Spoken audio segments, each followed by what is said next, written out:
देश सब याद रखेगा, किसान याद रखे वो भाजपा ही थी जिसने 700 किसानों की बलि ली। दलित याद रखें वो भाजपा ही थी जिसने 2 अप्रैल को 13 नौजवानों को गोली लगवाई और हजारों को जेल भेजकर भविष्य चौपट कर दिया था। ओबीसी याद रखें भाजपा ही थी जो ओबीसी आरक्षण को खत्म कर जमींदोज कर देना चाहती थी। व्यापारी याद रखें वो भाजपा ही थी जिसने नोटबंदी कर काला धन लाने के नाम पर छोटे व बड़े व्यापारियों के रोजगार पर ताले लगवाए थे। देश के नौजवान याद रखें किस तरह जब आप रोजगार मांग रहे थे तो वो भाजपा ही थी जो आप पर लाठियां बरसा रही थी। महिलाएं याद रखें कि किस तरह बेटी बचाओ बेटी पढ़ाओ का नारा देकर रात के अंधेरे में परिवार के मर्जी के बगैर एक बेटी का अंतिम संस्कार करने वाली भाजपा ही थी।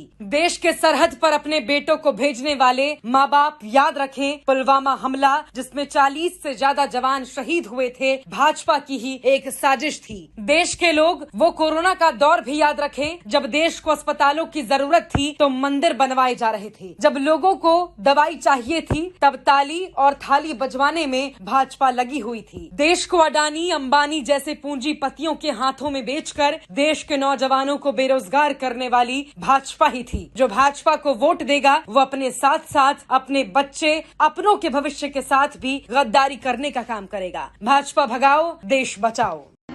You should know what is happening in Ayodhya now.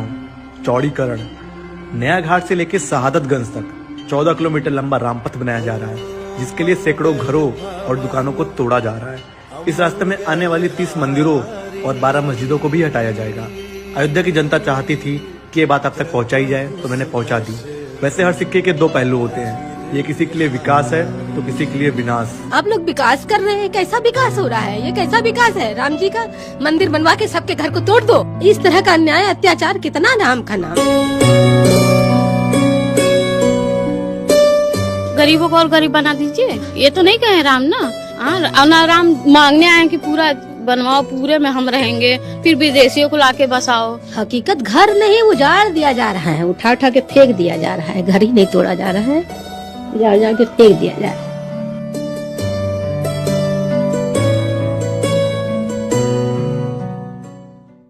खुद 12,000 15,000 करोड़ के हवाई जहाज में उड़ता है ये नरेंद्र मोदी, खुद 15,000 करोड़ के जहाज में उड़ता है। लेकिन मजदूर जब वापस जा रहे थे अपने मुल्क में तो उनके लिए एक बस का इंतजाम भी नहीं कर पाए। इन चोरों को पहचान लीजिए साथियों, इस बात को हमको समझना पड़ेगा।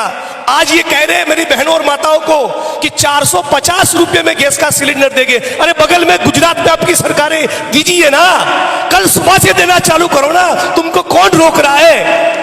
केंद्र में आपकी सरकार है, अनाउंसमेंट कर दो कि कल सुबह से भारत की तमाम बहनों और माताओं को 450 रुपए में गैस का सिलेंडर मिलेगा। चुनाव आया है तो बहनों की याद आई है और ये बहनों के आत्मसम्मान की बात करते हैं। ये न्यूज चैनल के टीवी के डिबेट में जाके मीडिया के लोगों को ये कहते हैं कि राजस्थान के अंदर महिलाओं के ऊपर बहुत अत्याचार हुआ।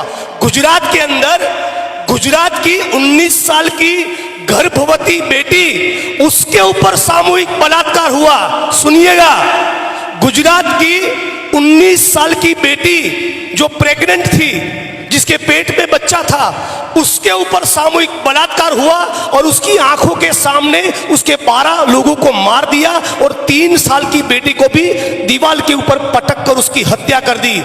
इस बेटी के ऊपर बलात्कार करने वाले आरएसएस और भाजपा के तमाम लोगों को मोदी और भाजपा की सरकार ने जेल से छोड़ा, उनके स्वागत सम्मान का कार्यक्रम रखा, उनके लिए ढोल नगाड़े बजाए, अबील गुलाल उड़ाए और उनको मिठाई और लड्डू खिलाए। ये किस मुंह से महिला सम्मान की बात करते हैं? मणिपुर के ऊपर, मणिपुर और मिजोरम जहां पर चुनाव है, क्यों अमित शाह नहीं जा रहे? वहां 56 इंच का सीना क्यों नहीं जा रहा है? वहां मोदी साहब को जाना चाहिए ना। लेकिन मणिपुर में जब हमारी बहनों को नग्न कर पे सड़क पे घुमाया गया तब मोदी साहब एक शब्द नहीं बोले। जब बिल्किस बानो के बलात्कारियों को गुजरात की भाजपा सरकार ने छोड़ दिया तब मोदी साहब एक शब्द भी नहीं बोले। कुश्ती करने वाली हमारी बहनें बलात्कार की शिकायत लेकर महीनों तक दिल्ली की सड़कों पर बैठी रहे, तब मोदी साहब कुछ नहीं बोले। और इसलिए कहना चाहता हूं, आपका कोई अधिकार नहीं बनता कि महिलाओं की बात करें। भारत माता की जय का नारा लगाते हैं और बलात्कार करने वाले लोगों के समर्थन में रैलियां निकालते हैं। शर्म से डूब बनना चाहिए भाजपा वालों। और भारत माता से अतुल भाई की एक बात मुझे याद आ रही है। जब देश में स्वतंत्रता का आंदोलन चल रहा था, ज्योतिबा फुले, रामास्वामी पेरियार, डॉक्टर बाबा साहब अंबेडकर, शहीद आजम भगत सिंह, सुखदेव, राजगुरु, अशफाक उल्ला खान, राम प्रसाद बिस्मिल, चंद्रशेखर आजाद, सुभाष चंद्र बोस, ये तमाम लोग, गांधी, सरदार पटेल, मौलाना आजाद, सभी जाति और धर्म के लोग जब स्वतंत्रता के आंदोलन में हिस्सा ले रहे थे, अपने बलिदान देने को तैयार थे, 23 साल की छोटी सी उम्र में भगत सिंह फांसी के तख्ते पर चढ़ गए, तब ये आरएसएस और भाजपा के लोग क्या कर रहे थे? अंग्रेजों की चापलूसी कर रहे थे, अंग्रेजों की मुखबिरी कर रहे थे। भगत सिंह, गांधी, सरदार पटेल और सुभाष चंद्र बोस के साथ गद्दारी कर रहे थे, उनकी खबर अंग्रेजों को पहुंचा रहे थे। हमारे मुल्क के लोग, हमारे ये सारे नेता, कांग्रेस पार्टी के सिपाही छाती पर गोली खाने की तैयारी के साथ वंदे मातरम और भारत माता का जयकारा करते थे, तब ये दलाल और गद्दार आरएसएस के लोग, भाजपा के लोग क्या कर रहे थे? तब वो अंग्रेजों का पेंशन खा रहे थे, पेंशन। हम जब लोग गोली खाने को तैयार थे, तब ये लोग पेंशन खा रहे थे। और ये लोग सड़क पर निकलकर हम लोगों को सिखाए कि राष्ट्रवाद क्या होता है। चाइना हमारी छाती पर चढ़कर बैठा है, हमारे इलाके के अंदर सड़कें बना दी, इंफ्रास्ट्रक्चर खड़ा कर दिया, गांव के गांव बसा दिए, 4600 वर्ग किलोमीटर जमीन चाइना भारत की हड़प करके बैठा है। और ये चोर बाहर जाके विदेश में ये कहता है कि चाइना ने हमारी 1 इंच जमीन नहीं ली। बड़े निकम्मे हो यार। तो साथियों, इनकी राजनीति को समझना होगा। आप तमाम लोगों का चेहरे का नूर ये कहता है, फुलेरा का चुनाव तो आप जीत चुके हैं, लेकिन फिर भी आप तमाम साथियों को ये कहना चाहता हूं, ये स्वतंत्रता के आंदोलन का दूसरा अध्याय चल रहा है। ये भाजपा के लोग, मोदी, अमित शाह वगैरह भारत के संविधान को कुचलना चाहते हैं, भारत के संविधान को खत्म करना चाहते हैं। वो ओबीसी की जनगणना भी नहीं करना चाहते, न किसान करना चाहते। इन तमाम मुद्दों के ऊपर अपना ध्यान रखिएगा। मोदी साहब आएंगे, झूठ बोलेंगे, मंदिर मस्जिद की बात करेंगे, बहकाने की कोशिश करेंगे, लेकिन आपको उस विद्याधर चौधरी को याद करना है जो अपनी सड़क पर उतरता था और कहता था कि हर कीमत पर यहां जिला बनना चाहिए, जो आपकी जिले की लड़ाई लड़े हैं, जो सभी जातीय धर्म के लोगों को साथ लगते चले। उस विद्याधर चौधरी साहब को भारी मतों से जिताए। इन्हीं शब्दों के साथ मेरी वाणी को विराम देता हूं।